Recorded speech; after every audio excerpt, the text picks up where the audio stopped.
This week on the show, we've got some good news and some not so good news over at eBay, some troubling news about some things going on at Mercari, and a celebration over at Whatnot.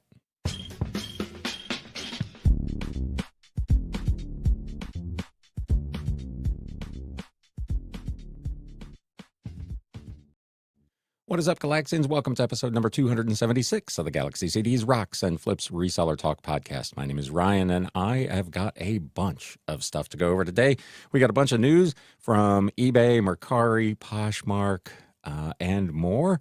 And one of the biggest What Sold recaps I've ever done. I will leave timestamps to the various sections in the show notes and the video description down below. So if you want to go to a particular section, you can do that. But let's get right into this reselling news. News updates.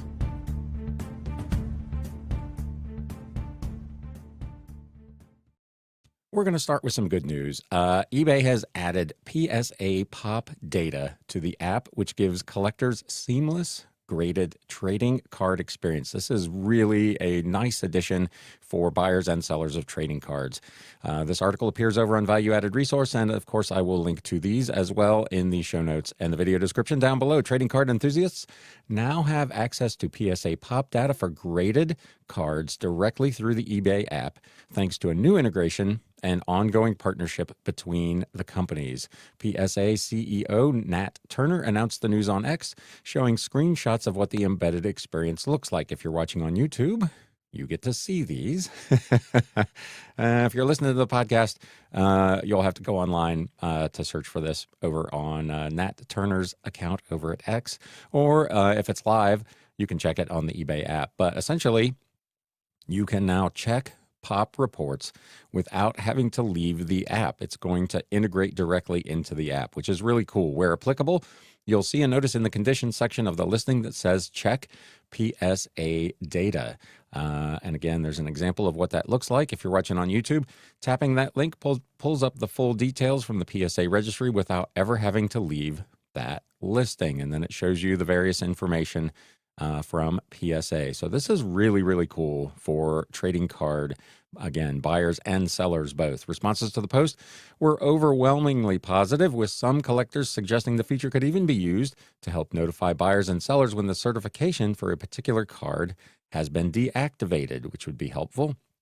The move is part of the massive deal, which was struck earlier this year, which saw PSA parent company collectors selling their golden auctions business to eBay, and eBay in turn selling their trading card vault business to PSA, along with commercial agreements which were aimed at creating a new seamless end-to-end experience to enhance the trading card collector journey by unlocking new markets and benefits for both companies.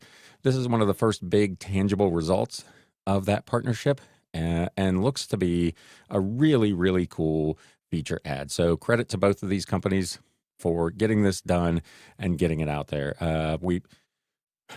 We feel like we've reported a lot of negative things here lately, and here is a win to start off with. Unfortunately, the news is going to kind of go downhill from here. eBay has made some changes to the eBay Council, claiming they will be listening more, but they have turned off comments. So this is an interesting one. eBay closes off yet another avenue for seller engagement as eBay Council changes, remove the social hub and commenting, and limit the interactions now to just one-way surveys. You may recall that I mentioned during the eBay Winter Seller Check-in that my personal feeling was that these force-fed kind of one-directional engagements from eBay were not particularly useful or informative.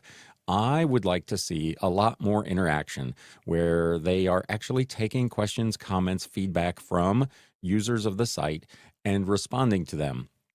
And over the past year, they have eliminated more and more of those kinds of things. This was one of the few remaining ones that was available if you were a member of this council, and now it also is essentially being turned off.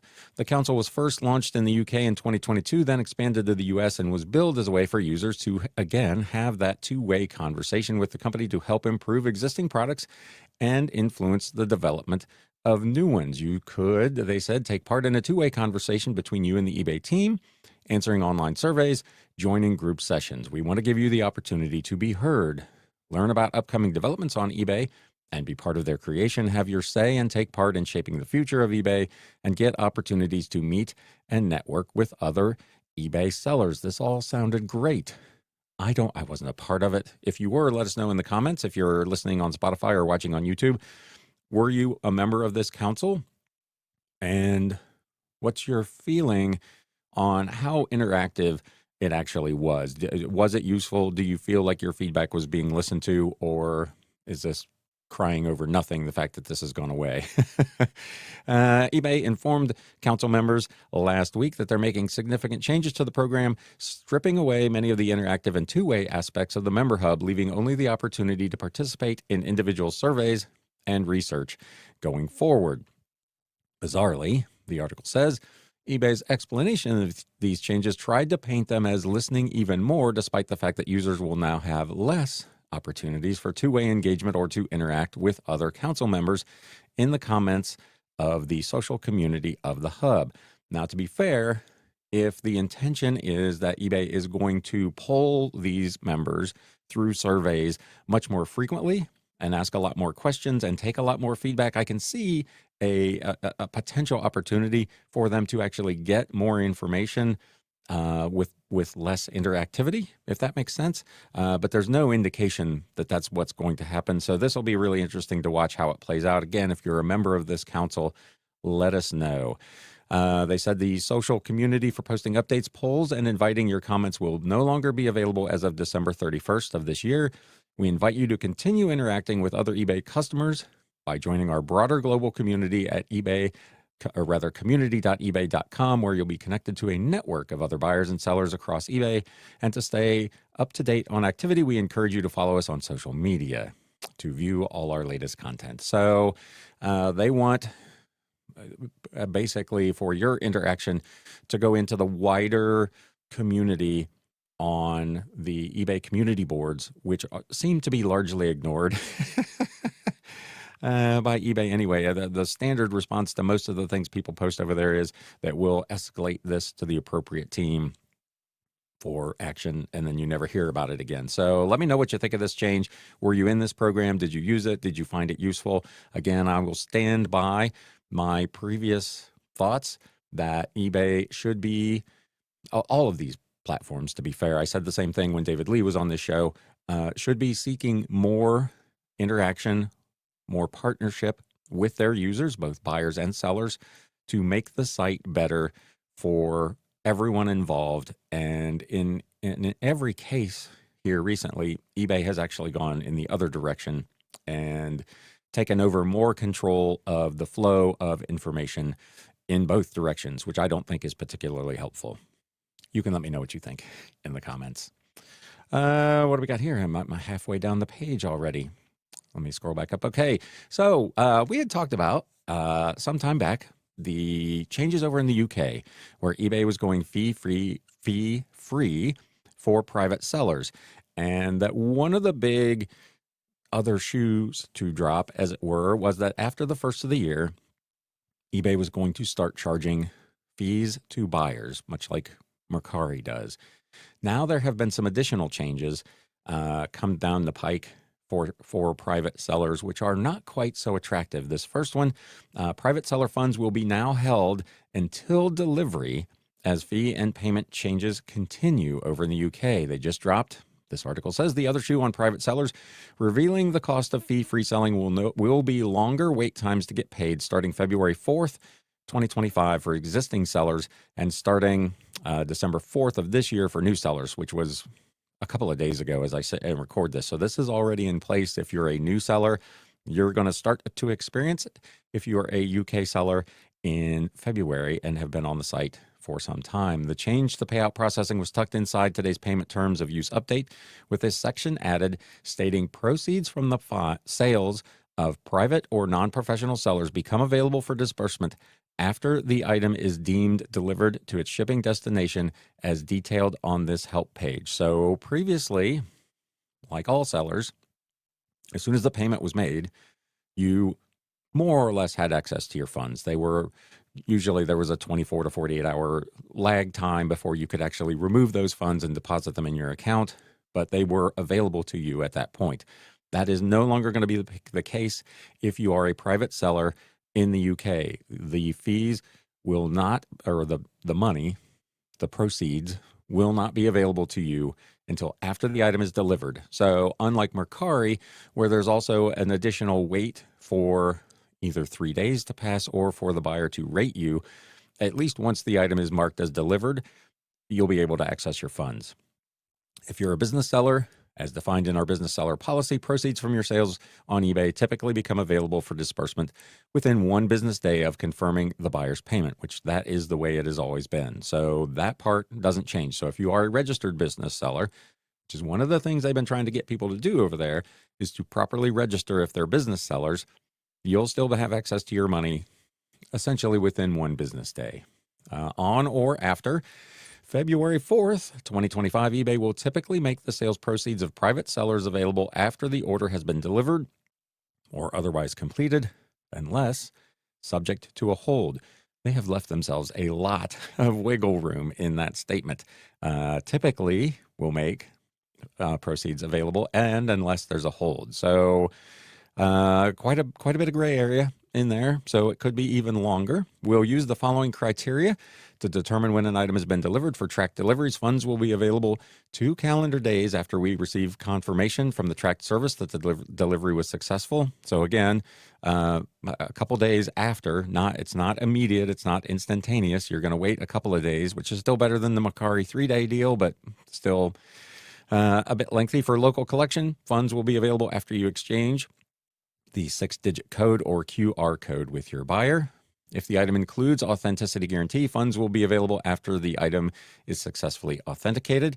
For any items sent via the global shipping program, funds will be available after the item is delivered to the UK shipping center. So that's at least good. Once they have it, you'll get your money.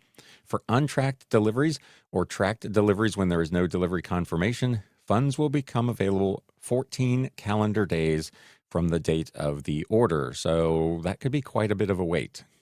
Funds will appear as pending until the order is delivered and any applicable holds have been resolved. If we place a hold on your funds, it will usually be resolved within 30 days, again, leaving themselves some wiggle room.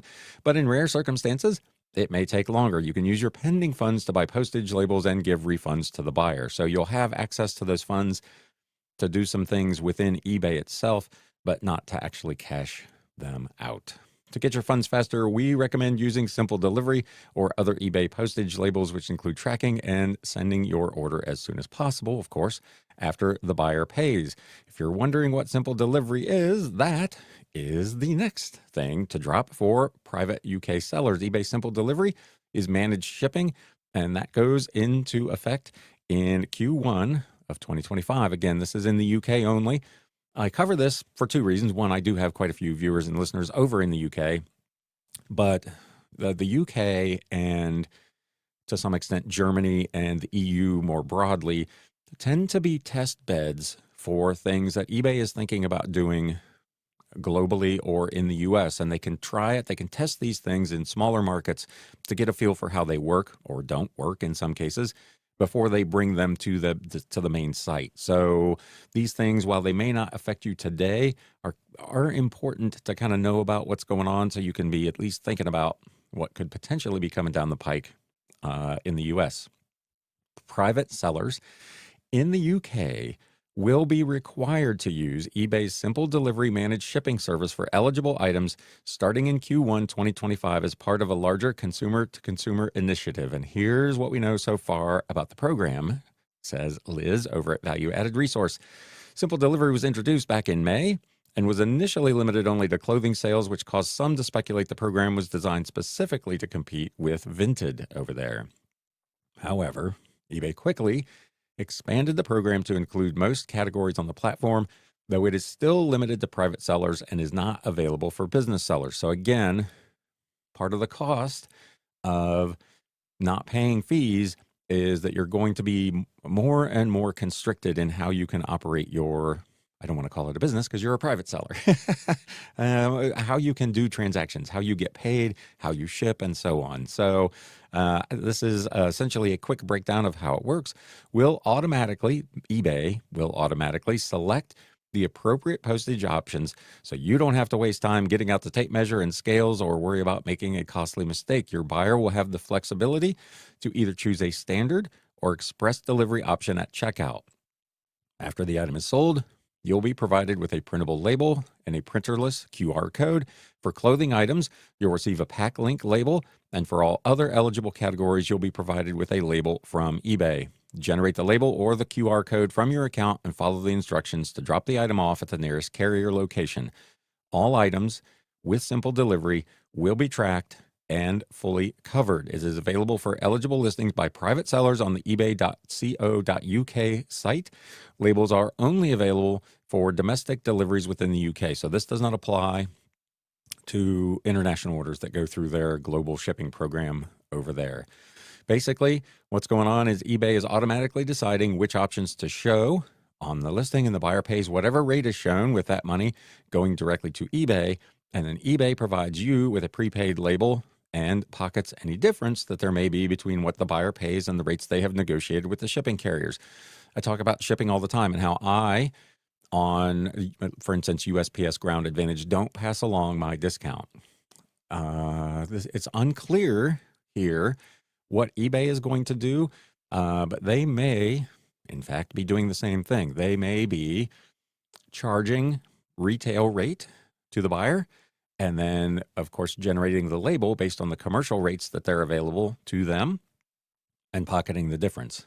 You won't see any of that. And because there's no fees, of course, it doesn't matter. You're not going to pay a fee at all. So whatever they charge for the shipping is essentially irrelevant to you, except for one interesting point.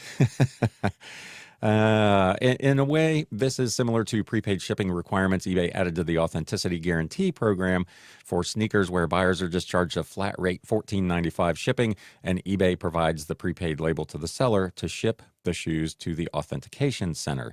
There is one important caveat, though, to all of this.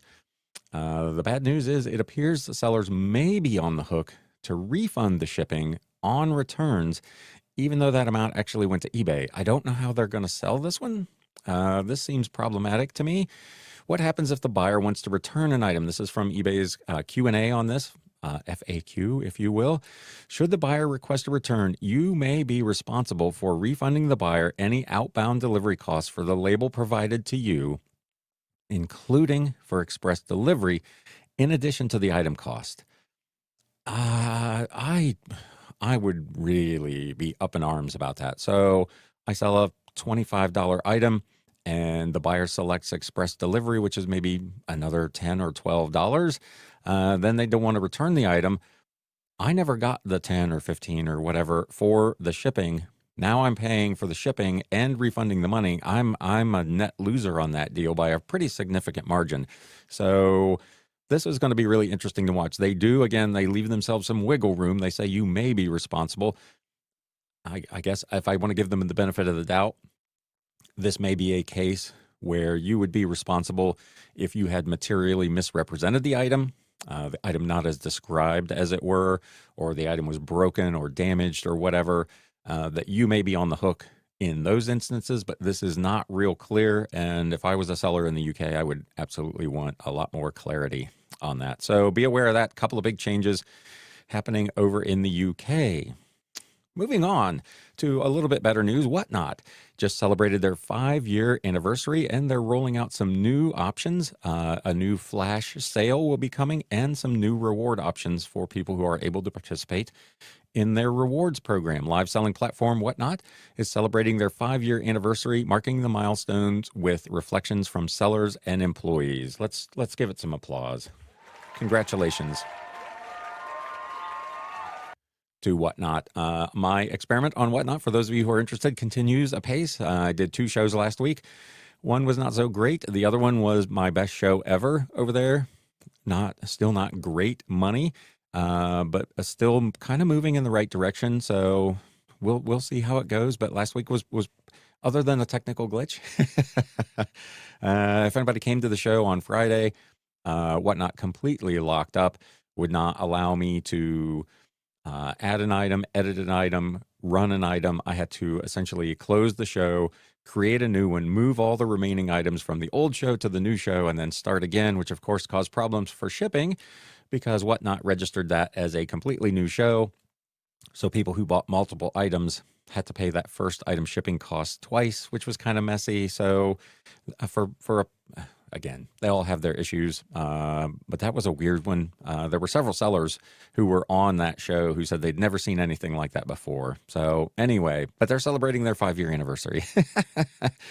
December 6th marks a major milestone, Whatnot's 5th anniversary. Over these 5 years, they said the platform has grown from a small startup into a thriving community that empowers people to transform their passions into businesses. That sounds like the approach Mercari was trying to take with their, whatever they were calling it, their obsessive buyers, and eBay's enthusiast buyers. They are targeting people who are passionate about something, sports cards, books, whatever the thing is, and giving them an option beyond just regular static marketplace selling. To celebrate, they're spotlighting a few sellers and employees who were instrumental in shaping their story. I'm not going to read all of these. There will be a link to all of these articles again in the show notes if you want to go read all of this. There's some really interesting quotes there. More recently, though, Whatnot has added the ability for sellers to run flash sales to create a sense of urgency and drive sales, and new enhancements to their reward club offering that give sellers tools to build buyer loyalty. Flash sales, they say, are coming soon, and they give you the ability to offer customizable, limited time discounts to buy it now items, creating high energy moments in your live streams. With a countdown timer driving urgency, flash sales are designed to increase conversions, move inventory, and keep your audience engaged. So this is, you've got a show and you've got just static, not auction, buy it now items. You'll be able to run kind of an instant sale, mark the thing down, whatever percentage you want to mark down, with a timer that will allow supposedly for a little more interaction on an item. If you've got some slow moving stuff or you're not getting any traction with something, you can throw up a flash sale, run it for a couple of minutes, and see what happens. You can create buzz and urgency with these limited time deals to encourage fast action, making shopping exciting and increasing conversion rates. That may all well be true. Again, it's at the cost of margin to you. Theoretically, it's at the cost of less fees for Whatnot, but only to the extent that the item is actually going to sell versus not sell. So it's in their best interest for you to sell an item at any price rather than to not sell it. That may be most beneficial for you as well, but not necessarily. But it does, as they say, allow you to move inventory quickly, whether it's seasonal stock or high demand items. Flash sales will help you turn products into profits even faster. They can increase the total amount buyers spend by encouraging them to add more items while those flash sale deals are live. It is seamlessly integrated into your live show to make participation simple for buyers across web, iOS, and Android. They give you the ability to flexibility to align them with your goals. Choose the discount type, a percentage, or a fixed price. Set a duration that fits your audience and decide whether products are available at full price outside of the sale. They suggest that you launch them at peak engagement moments in your show for maximum impact. So this is something you'd want to run midway through the show when the most people are there, kind of thing. You can use the pin item feature to tease your audience before starting the flash sale. And they encourage you to experiment and learn, to try different setups to find what resonates most with your buyers. It will be rolling out in beta testing to select users this month, and those who are interested can sign up for the waitlist at the link in this article. Whatnot also introduced Rewards Club back in September to help sellers drive repeat sales. Now they're rolling out some updates, including a buyer dashboard, analytics, custom badges and tiers, and custom rewards. In season 2, they're going to introduce several new features to help you refine and elevate your Rewards Club program. Buyers will be able to see their progress, unused coupons, and tier activity in real time, which creates transparency and encourages ongoing engagement, they say. Sellers will get an analytics tab to gain detailed insights into the Rewards Club performance, including total spend by tier, coupon usage, and more.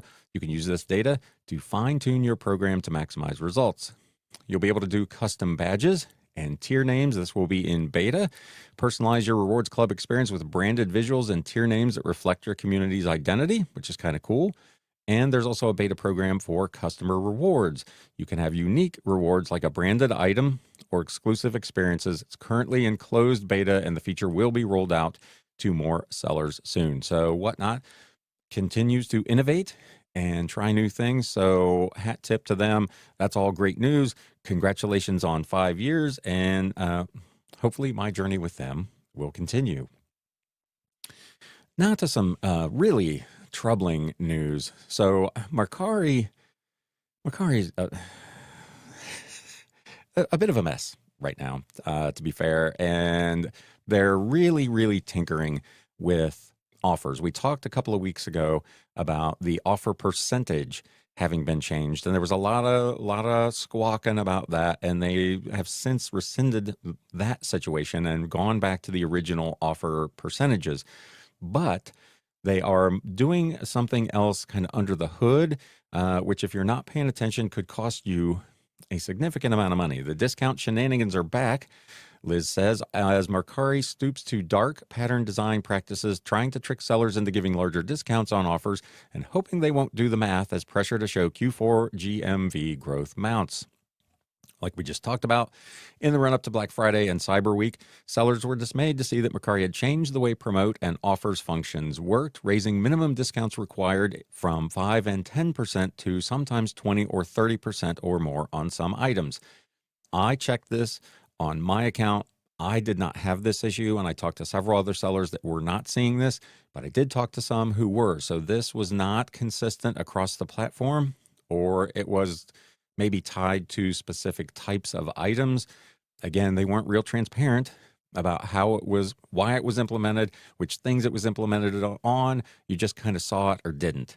This is a very similar but a little bit more sneaky way of doing it. After public backlash, as I said, they backtracked and put the minimums back to where they were previously, but now they're trying something different. A recent Reddit post revealed while the offer screen still correctly tells sellers that the minimum discount is 10%, the default suggested dollar amount automatically filled in by Mercari is in some cases much more than that. In one example, a $24.99 item shown as the price, the discounted price, was actually a 32% discount from the regular price of this item, which was $36.99. And in another example, a $179.99 item was discounted. The price was shown at $131, which was roughly a 27% discount.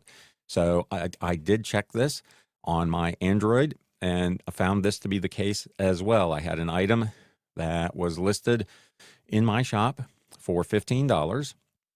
The 10% discount would have meant that this item would have been offered automatically, in theory, at $14.50. 10% of $15.50, or rather $13.50. It was showing a price of $11.40. So it was calculating a much more significant discount than what the minimum is.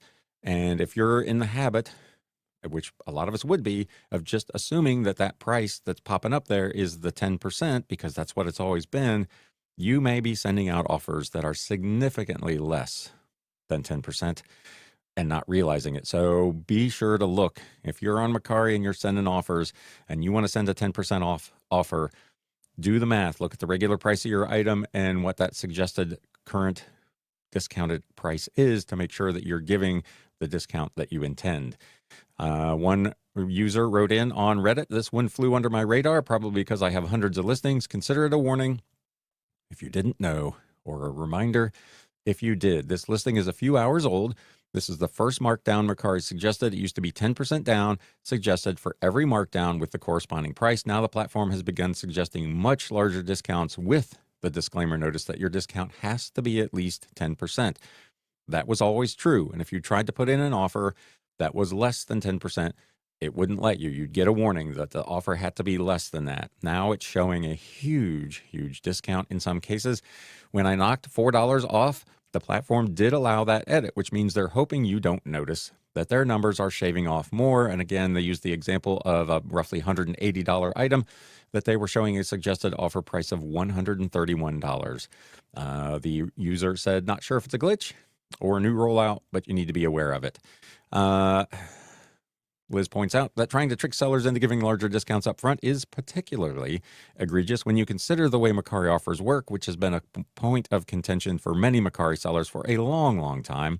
If you want to make a subsequent offer, it's got to be 10% less than the previous best price you've had on that item. So again, in the case of my $15 item, if I had unwittingly allowed that $11.40 offer to go through and then later wanted to offer another discount, it would have been, in theory, 10% off that new low price of $11.40, not off of the original price of $15. So you can see where this would really tie up your ability to do offers, in addition to potentially costing you a lot of money on offers right off the rip. So again, they give you the ability to still manually change the amount of the offer, and it is, to be fair, our responsibility to understand what we're agreeing to before we hit the send offer button.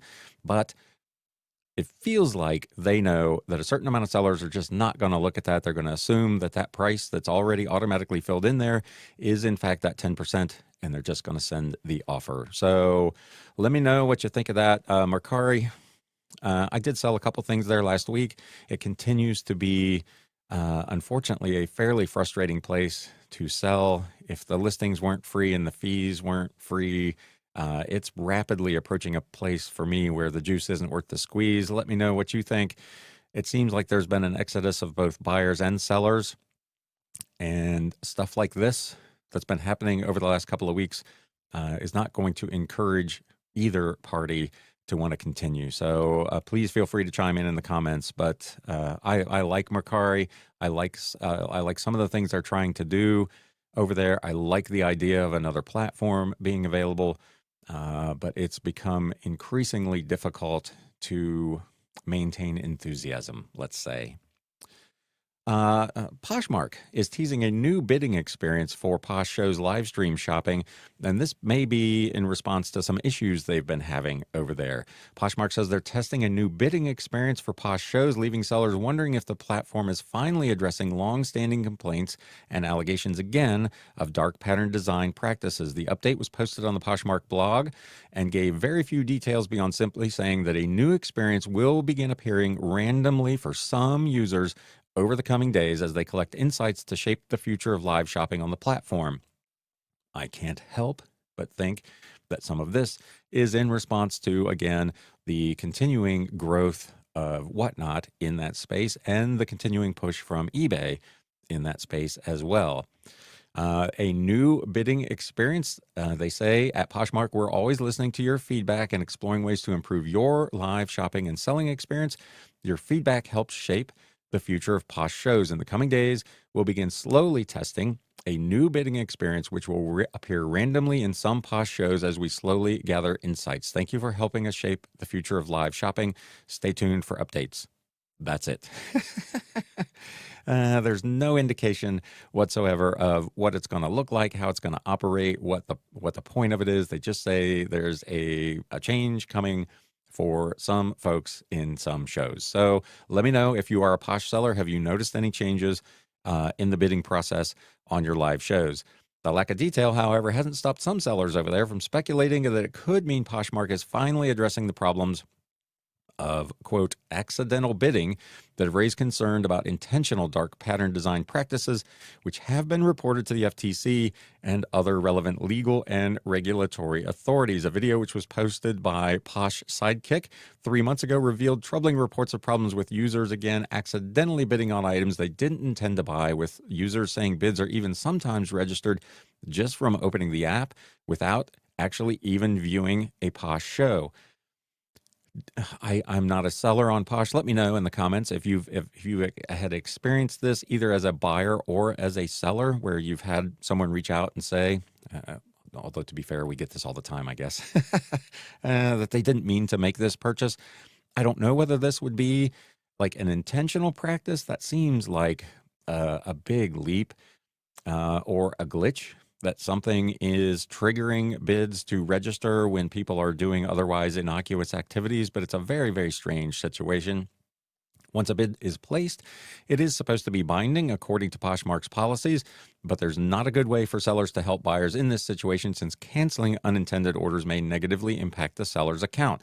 This is also true over on eBay, and twice in the last week, I've had auctions up where I don't do a lot of auctions, but I do a few. I had one where the buyer did not pay, and the item ended up back in another auction.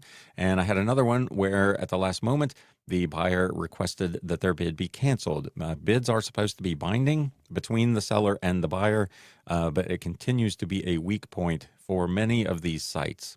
To make matters worse, users over at Poshmark are reporting that the previously changed bidding process was changed to use a slider instead of a button, which would help avoid these accidental bids, but it was inexplicably changed right back despite good feedback from both buyers and sellers.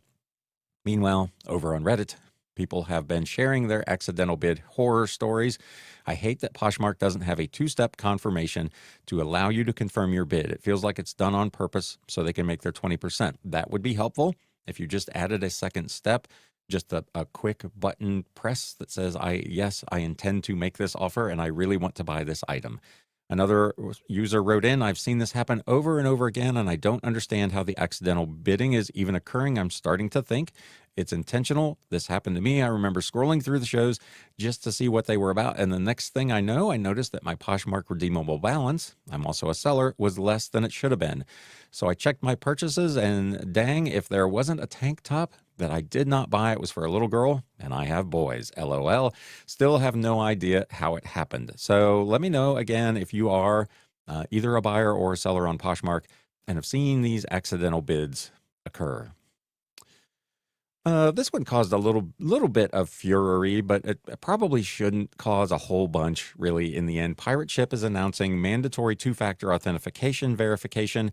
Some shippers are saying they'd rather walk the plank than participate in this, and I, to be fair, don't understand why. There are so many sites that are already using two-factor authentication. I wish that if they were going to implement it, they would allow you to use like Google Authenticator rather than waiting for an email with the authentication number to come to you. But they're trying to protect your account. I don't know. And there is a way around it anyway. So let's get into this. Shipping label provider Pirate Ship is battening down the hatches to protect the booty and customers' data by requiring mandatory two-factor authentication. This goes into effect. The announcement was last week. They explained it's a common requirement, like I just said, across many internet services and will help keep the accounts more secure. We require you to verify a security code when you log in, known as two-factor authentication or 2FA. This is a common requirement for internet services to ensure your account cannot be accessed by anyone but you. After you enter your email and password on Pirate Ship's login screen, we will email you a random 6-digit code that you'll need to enter to complete the login. Once you enter that code, you'll be logged in and ready to ship. You'll need the code every time you log in. Note that there may be different codes each time you log in, so make sure you use the code from the most recent email that you've received, as the code changes each time. You can't use old codes from previous logins. That's all standard 2FA thing. The workaround is there is a checkbox on the login page that says, keep me signed in. If you are on your home device, check that box and you don't have to log in every time you go to use Pirate Ship. You'll have to do this two-factor authentication the first time you sign in, the first new sign in. But if you check that box to keep that particular device signed in, now, of course, you don't want to do this on a public device. That should go without saying. But on your home device, check that box. You'll stay logged in. You'll have to do this one time, and then you're good to go. So there you go. If you're a user on Pirate Ship, the email that I received from Pirate Ship actually included that verbiage. It told you you could do that. So that is an approved thing for them to do. They have it set up for you to do that for just that reason on a home device. This article did not have that. So I don't know if different emails were sent to different people, but you can click that checkbox to stay signed in. Last bit of news for this week. Man, it's been a and a big news week here. PayPal is hiking fees for their Pay Later program, credit and debit card payments, and virtual terminal transactions coming in January. The latest user agreement reveals increases to processing fees for PayPal Pay Later options, alternative payment methods, advanced credit and debit card payments, and virtual terminal transactions goes into effect January 13th. So if you're using PayPal to run a point of sale or on your website, some of these may apply to you. The full policy update can be found on PayPal's Legal Hub, but here are some important highlights. PayPal Pay Later options. The current rate is 3.49% plus a fixed fee. It's going to 4.99%, which is a pretty big leap. Standard domestic rate of 4.99 plus a fixed fee per transaction when a buyer uses PayPal Pay Later option to fund their purchase. So that is a pretty big leap. You can opt out of that if you would like to. Log into your account with PayPal and go to the Pay Later section of your account settings and then just deselect that is there. You can opt out so that you're not paying the higher fee. Although, to be fair, that obviously limits your potential buyer's payment options. Alternative payment methods. The current rate is 2.59 plus a fee, or 2.99 plus a fee for APM through PayPal, through Pay Links rather, or buttons. The updated rate is going to 2.89%. No change for APM through Pay Links or buttons, so that's not going up a whole bunch. Advanced credit and debit card payments also going from 2.59 and a fixed fee to 2.89. The charity rate, which is currently 1.99, is going to 2.19, plus again an updated fixed fee per transaction. So lots of changes over at PayPal. The virtual terminal fee is going up a full percent from 2.39 plus the fixed fee to 3.39 plus an updated fixed fee. And the charity rate, likewise, going from 2.39 to 2.69. So there is a link to a full chart if you want to see what's going on over at PayPal, if you are one that uses PayPal for transactions like on your own website. That is a really, really lengthy news segment. And now we've got a really, really lengthy What Sold segment.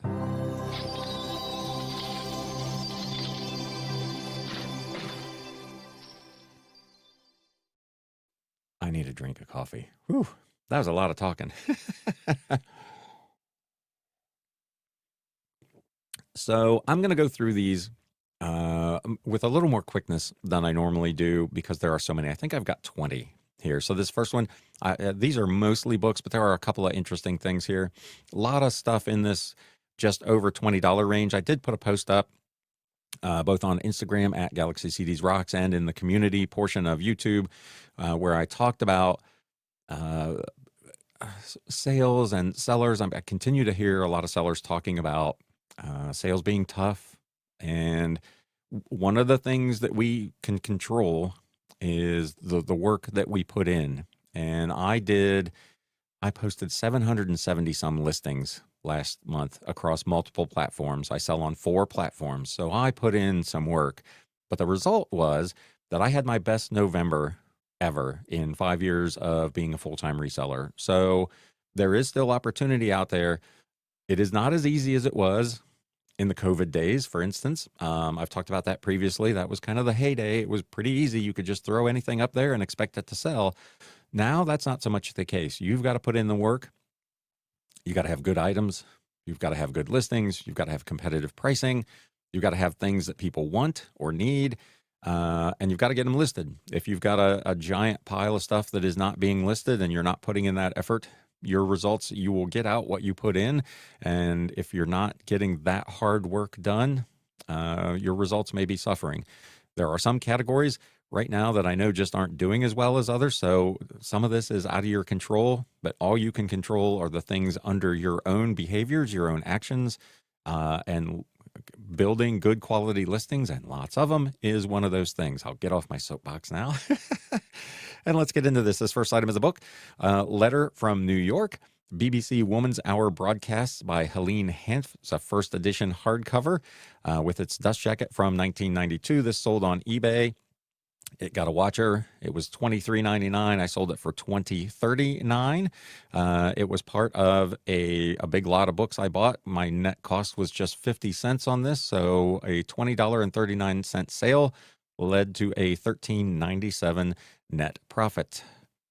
Another book, I just picked this up not too long ago, The Art of the Box Trolls by Philip Brotherton. This was a 2014 Chronicle Books first printing, hardcover with its dust jacket, really nice coffee table book of art of box trolls. I picked this up at a private pick in a warehouse of an estate seller just a couple of weeks ago for my landed cost on this was $1.53. I sold it for $21.99 plus shipping. My walkaway profit on this was $14.55. Here's an item that I picked up. A similar deal. It was a pick at a state sale warehouse. Dan Frontier and the Wagon Train by William Hurley, illustrated by Jack Boyd. This is a hardcover from 1962, a children's book. Picked it up for 74 cents. Sold for $21.99 plus shipping over on eBay. My net profit, $14.67. From that same sale, another kid's book, Scuttlebutt Goes to War by Dwight Follett and Margaret Frisky. This is a wartime World War II book, 1943, illustrated hardcover. Picked it up at that same sale for 74 cents. Had it listed for $24.99, received an offer of $22, which I went ahead and took. My net profit, $14.98 after fees and shipping. Giant by Edna Ferber. This is the International Collector's Library Edition. Real fancy looking hardcover. It's not like Easton Press kind of thing, but it's a very ornate looking design on this. This sold over on Etsy. Had it listed for $24.99, sold for $22.49 plus shipping. I did pay $2.97 in fees and the dreaded 15% offsite ad fee of $4.18 on this. Cost of goods sold was just 50 cents, however, so this sale netted me $14.84. Back over to eBay and back to one of my favorite categories, these old textbooks. This is Probabilistic Reliability and Engineering Approach, written by Martin Schumann, a McGraw-Hill hardcover from, I think, the 1960s. Listed and sold on eBay for $22.99 plus shipping. Paid $4.46 in fees, $2.11 in ad fees. Cost of goods sold in a bulk buy was 94 cents, leading to a net profit of $15.48 on another of these old engineering textbooks. This McGraw-Hill series in industrial engineering, those textbooks are all really, really good. I pick them up pretty much every time I see them. Yearbook, Sycamore High School, The Log, Volume 71, the yearbook, After All, from 2014. Normally, the yearbooks I sell are quite a bit older. This is fairly recent. This is only 10 years old. I picked it up in an estate sale for a couple of bucks because I'm at a point, as I talk about, these yearbooks, if I can get them for $2 or less, I just buy them. They're not necessarily fast flips, but they almost always bring pretty decent money. This one, no exception, $23.99 plus shipping. I paid $4.29 in fees. Again, that cost of goods sold $2. I made $18.36 on this yearbook from 2014 from Sycamore High School in Cincinnati. This is another item I picked up at the private pick that I just did a couple of weeks ago. I paid $1.53 again for this. This was J.R.R. and Christopher Tolkien, The History of the Lord of the Rings, a 4 paperback box set in its slipcase. Really nice looking set. Sold for $24.99 plus shipping over on eBay. $5.53 in fees, $2.38 promoted listing fee. Cost of goods sold again, $1.53. I made $16.62 on this box set. Another one on eBay. Another one of these kind of old textbooks. This is Woodworking Technology Study Guide by Hammond Donnelly and Herod Rayner from 1966. This is like a workbook. This was listed and sold for $24.99 over on eBay. Again, I paid $4.39 in fees, $2.07 promoted listing fee. Cost of goods sold as part of a lot on this was just 91 cents. My net profit, $17.62 for an old, and this is like a high school workbook on woodworking. Grimm's Fairy Tales, translated by Mrs. H.B. Paul. This is a Donahue, Henneberry and Company hardcover from the early 1900s, was in reasonably good condition for its age, listed and sold for $24.99 plus shipping over on eBay. This was part of the big 15,000 book lot from a couple of summers ago, so I was into this bad boy for 4 whole cents. So my walk-away money on this one was $18.01 after fees and shipping. Another one from that recent private pick, The Arts of Denmark, Viking to Modern, an illustrated exhibition program from 1960 and 61. This was a paperback book published by, I believe this was the Toledo Museum of Art, and was essentially the guide to a exhibition that was traveling the country and going to different art museums. I got a whole bunch of these books and pamphlets, some of which are going to be in next week's Whatnot show. Wednesday, I've got I think 30 books, art books, in a show over on Whatnot that will include similar items to this. This was listed for $29.99. I sent out an offer and sold it for $25.49 plus shipping, just $4.90 in fees. Again, $1.53 was my cost of goods sold. Net profit, $19.81. This is a book I picked up actually from the same estate seller at a different pick back in the summer. So I've had this for a while. I paid $1 for this one. This is Flexible Transit Buses, 1953 to 1995, a photo archive by John McCain. It's a first printing illustrated trade paperback, literally just photographs of transit buses from the 1950s to the 1990s. These transportation books, I talk all the time about like railroad memorabilia being very, very good for me. This is a similar thing. I picked up a bunch of these books and have sold. If you've been following along for any length of time, I've had several of these that have gone out. This was $1 to me, listed for $29.99 on eBay and sold for $25.49 plus shipping. I paid $4.83 in fees, $2.30 for promoted listings. Cost of goods sold was $1, which led to $17.36 being deposited into my account. This is also from that same warehouse from the most recent pick. This is Matisse Jazz, Piper Bucchieri illustrated hardcover, both in French and German. No English language in this. It is a book of illustrations about jazz from 1957. Little hardcover in a dust jacket. This is probably a 5x7, fairly small book. Pretty unusual. It was in pretty nice shape. I had it listed for $32.99. Sent out an offer and sold it for $28.04 plus shipping. Paid $5.09 in fees. Again, I paid $1.53 for this thing as part of a bulk buy. Net profit, $21.42. From that same sale. That sale was really good to me. If you can tell, I only picked up like 60 some books at that sale, and there are probably half a dozen or more from that one buy that are in this What Sold recap. It was really, really good stuff. This is Babylon Mystery Religion, Ancient and Modern by Ralph Woodrow, 1996, illustrated paperback, listed and sold on eBay for $28.99 plus shipping. $5.29 in fees, $2.55 in the promoted listing standard fee, $1.53 again for that cost of goods sold, $19.62 net profit. We'll shift gears here for just a moment, go into a little story time. I talked last week. I didn't do my live on Wednesday because I had an opportunity to go do a potential estate buyout. That one turned out to be a bust. I got up there. There were probably 500 books, just literally randomly strewn throughout this one-bedroom apartment. This place was a bit of a mess. But as I went through them, it was mostly low value trade paperbacks, romance and contemporary fiction. And it was a really fairly disappointing lot. And I really liked this seller. I was trying to figure out some way to make the math work where I could take these books off their hands, just get them out of there for them and help them out. But I just couldn't. They weren't willing to give them away, and I really wasn't willing to pay for them. Normally, if a bulk buy like that, if I walk into a house and I feel like I can get value from half or more of the books there, and by value I mean I can sell them for $5, $6 plus shipping or more.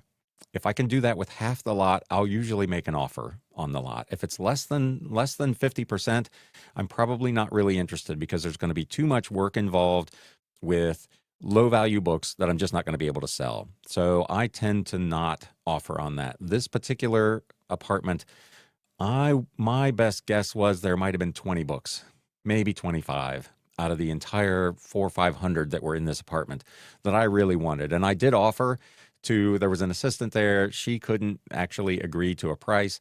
I did offer to spend a little time and I'll just pick out the 20, 30, 40 that I might really want, and I'll make you an offer on those, but I'm not willing to buy this whole shebang. She said she would check with the boss and get back to me, and it has been crickets. Oh, my cricket thing is gone. Oh, there it is.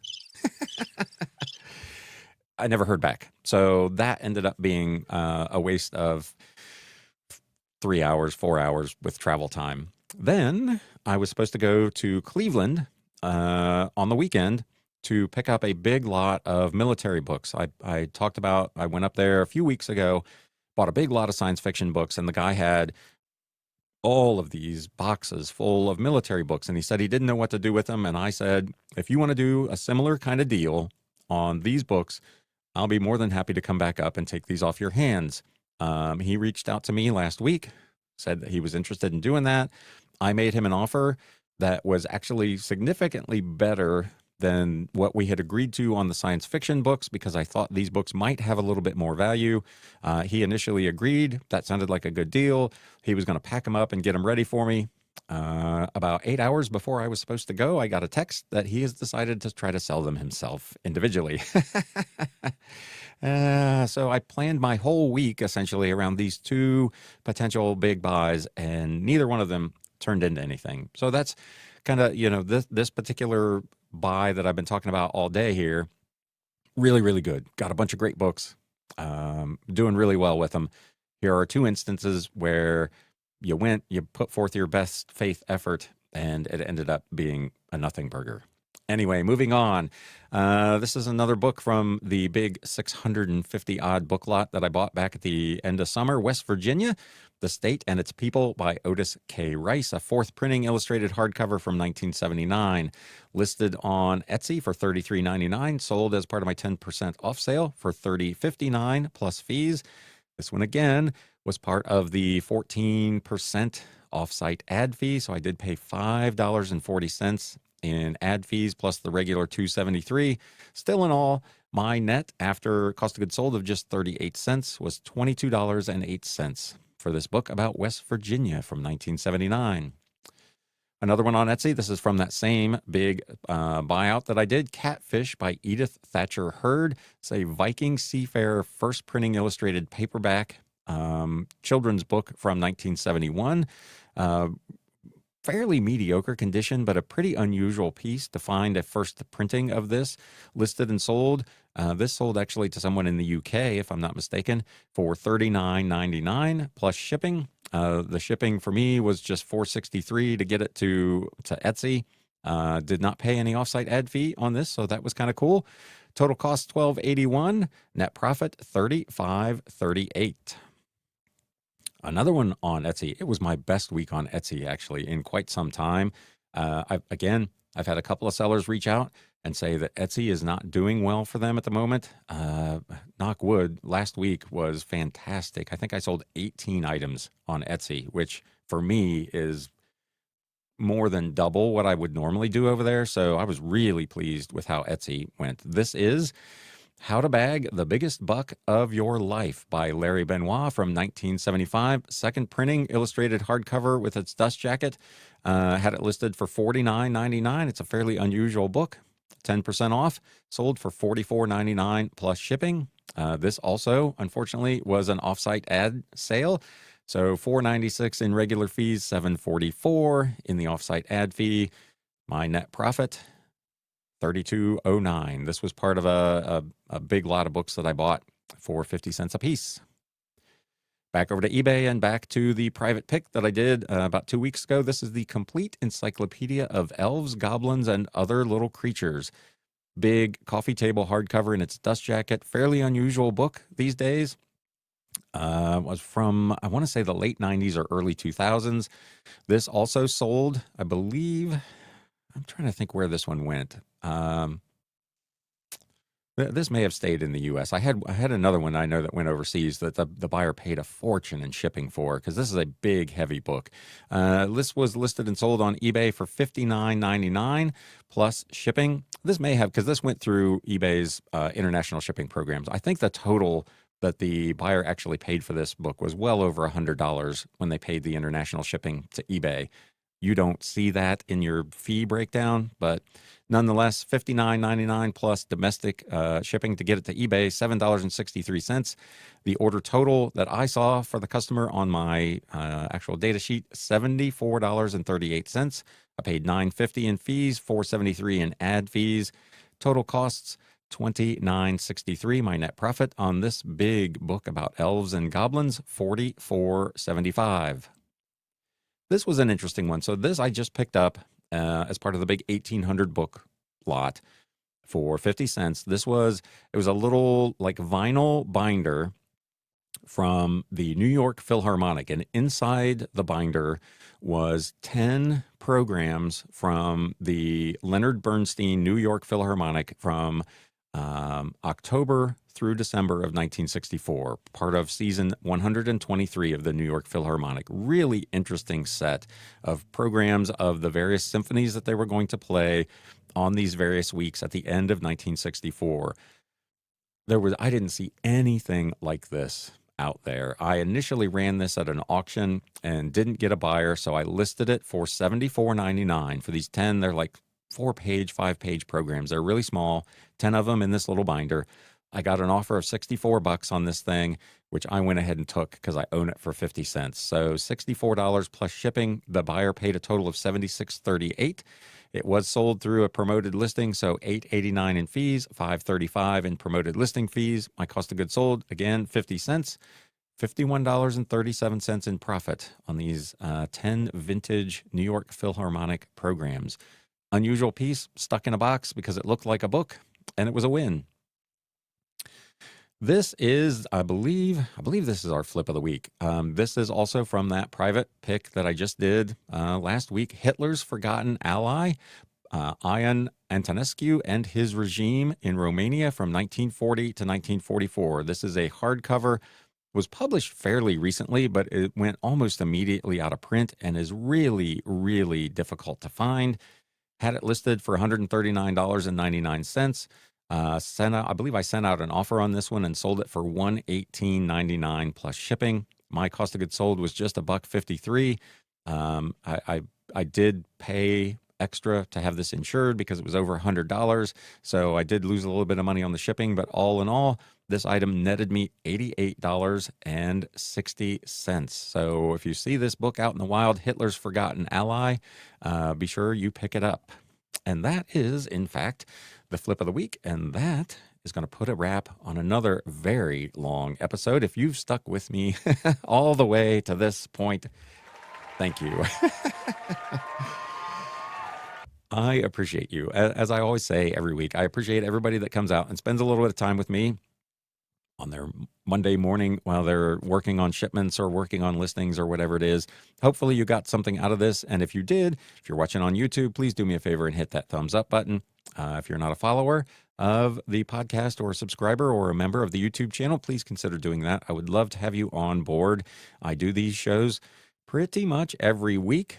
We'll see as we get into the heart of the Christmas holiday, New Year's season. I may consolidate this all into one episode and give myself a bit of a break. We also do typically, unless I'm traveling for something, a live show on Wednesday. And again, I'm still doing 2 Whatnot shows Wednesday and Friday nights at 7 o'clock. So if you just can't get enough of my voice, come see me at one of those. Again, I appreciate you. I hope you are one of those people that's having a terrific holiday season so far. We're getting into the thick of it now. We're going to start bumping up against some shipping deadlines, so be aware of that. We've got probably 10 days to go before the cutoff for Ground Advantage. So we need to try to maximize what we can over this next couple of weeks. Speaking of, now it's time to sell. Thanks, guys. You have been listening to the Galaxy CDs Rocks and Flips Reseller Talk podcast. Thank you so much for tuning in, and we will catch you again next time.